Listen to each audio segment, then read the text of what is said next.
Welcome to the deep dive. Today, we're digging into XPeng Motors Q3 2025 earnings. Right. And the mission is simple. Are they finally truly pulling out of their downturn? Let's jump right in. Well, these results, they certainly represent a powerful rebound. I mean, the takeaway from the sources is pretty clear. Which is? The core automotive business, its fundamentals, are finally stabilizing. We're seeing real operational improvement, and it's almost all driven by scale. And that scale is just...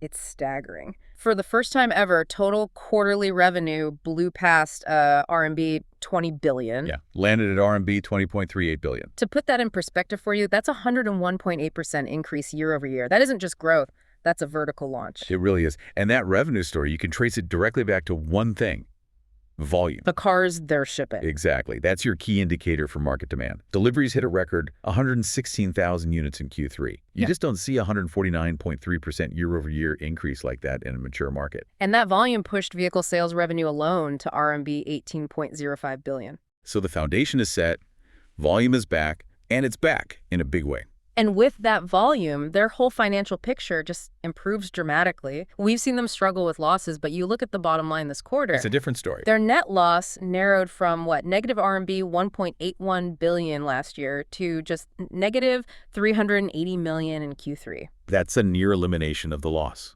It's staggering. And if you look at the adjusted figures, the non-GAAP net loss. The one analysts really watch. Right. It improved by over 90%. They are now so tantalizingly close to hitting that goal of single quarter profitability. But you have to look beyond the headlines. Yeah. On the volume, you have to really examine the margins. And this is where the picture gets complicated. Very complicated. Okay, let's unpack those margin numbers. The overall gross margin, it reached a record high of 20.1%. Yeah, that's a big from 15.3% last year. So that 20.1%, it suggests, really tremendous overall efficiency, great operational control across the entire company. True, but we have to segment that. We have to look specifically at the core business. Selling cars. Selling cars. The automotive gross margin, or vehicle margin. That metric stood at 13.1%. Which is still a great improvement from the 8.6% they posted last year. It is a huge improvement, driven by impressive cost reductions. But here's the critical nuance. Okay. It was a slight decline from the 14.3% they posted just last quarter in Q2. Wait a minute. So they delivered a record number of cars, 116,000, so scale economy should be kicking in, right? That should boost profitability. It should. So why did the core business of selling cars become less profitable quarter over quarter? This is the sign that price competition is probably overwhelming their cost-cutting efforts.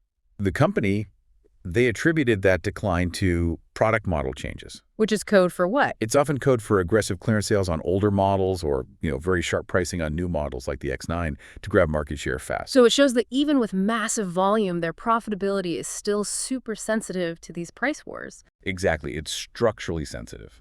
Okay, so if the core vehicle business margin softened a bit, what was the secret weapon that pulled the overall gross margin up to that record 20.1%? This is the unconventional rescue. It's the services and others segment. I was waiting for this. Absolutely. This segment posted a profit margin of an unbelievable 74.6% in Q3. 74%. Up from 53.6% in Q2. They brought in RMB 2.33 billion in revenue from this segment alone. That's high margin income basically papering over the pressure in the vehicle business. A 74% margin is phenomenal. You barely see that in pure software. What exactly are they selling in services to get that kind of profitability? So this surge, it's primarily attributed to technical R&D services. For other companies. For cooperative manufacturers, yes. And the key source here, and this is essential knowledge if you're an investor, was hitting certain milestones under their technical cooperation agreement with Volkswagen. Wow. So this is them monetizing their intellectual property. At its finest. But that partnership revenue, is it structural? I mean, if it's all based on hitting specific R&D milestones for VW, doesn't that make the revenue stream kind of volatile? That is the right question to ask. It's not like recurrent customer purchases. No, it's not. But management seems confident. They're expecting more growth here in Q4, including some small-scale revenue from that Turing chip supply deal they have with Volkswagen. So the partnership seems to be deepening. It does, which should make this high-margin stream a bit more predictable. But you are right. It's driven by engineering delivery, not consumer demand. Well, they certainly have the resources to keep funding that engineering. They look rock solid financially. They're holding RMB 48.33 billion That's nearly 6.8 billion US dollars. in cash and equivalents. And they are spending it strategically for future growth. R&D expenses shot up almost 49% year over year. Hitting what, 2.43 billion? RMB 2.43 billion. And that money is being poured into expanding their product portfolio and critically funding these huge bets on future tech. Okay, let's turn to the future then. Their Q4 guidance. After these Q3 records, what are they projecting? They're projecting another record, another volume record. Expected deliveries are between 125,000 and 132,000 units. Which is up to a 44% year-over-year growth. Exactly. And total revenue expected between RMB 21.5 and 23.0 billion.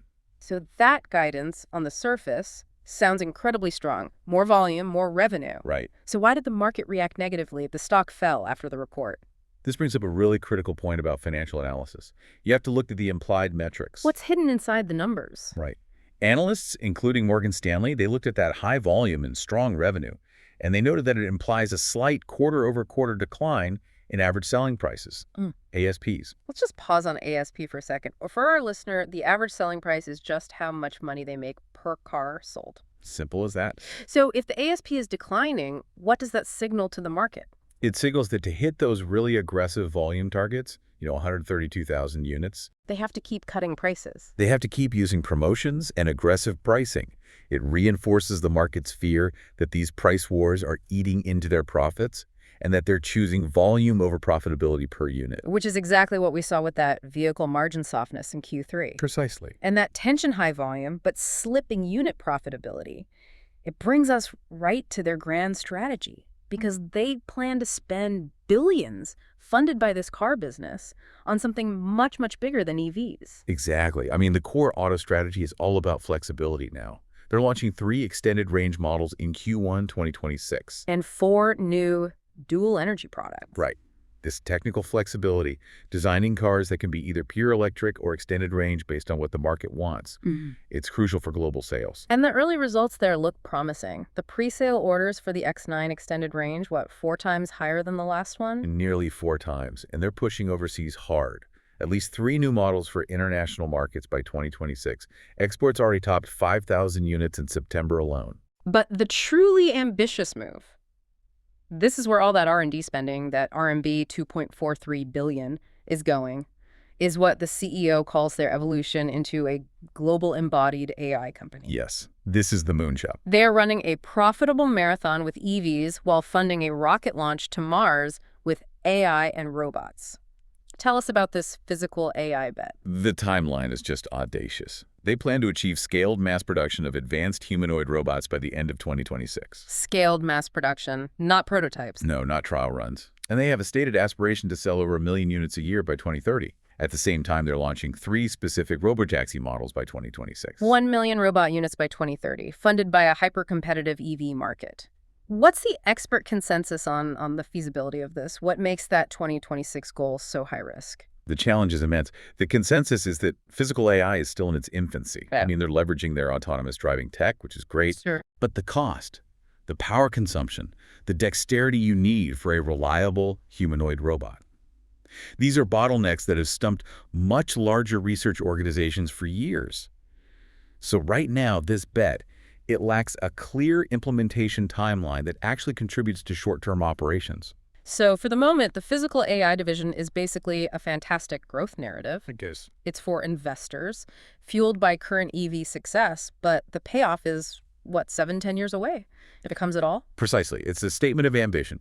It differentiates them from, say, Li Auto, who are focused purely on cars. But Yeah. It's true commercial value. We'll have to observe that over a much longer horizon. High risk, high reward spending. Financed by those impressive Q3 car sales and those huge high-margin tech payments from Volkswagen. So what does this all mean for you, the learner? Q3 confirmed a strong financial recovery. It was driven by record volume and that unexpected high-margin tech services segment. Which really helped offset the weakness in the core vehicle margin. But the future, it seems entirely dependent on them executing on their product strategy and hoping these massive, expensive R&D bets pay off long before the cash runs out. That is the fundamental trade-off defining XPeng right now. And you have to ask yourself this. Given the warnings about declining average selling prices and the volatility of just making money on cars, Right. can XPeng generate and maintain enough margin in its core business while simultaneously pouring billions RMB, 2.43 billion in Q3 alone, into these long-shot, high-cost projects like humanoid robots and robotaxis? That tension between the current recovery and this futuristic ambition is the question that will determine their survival.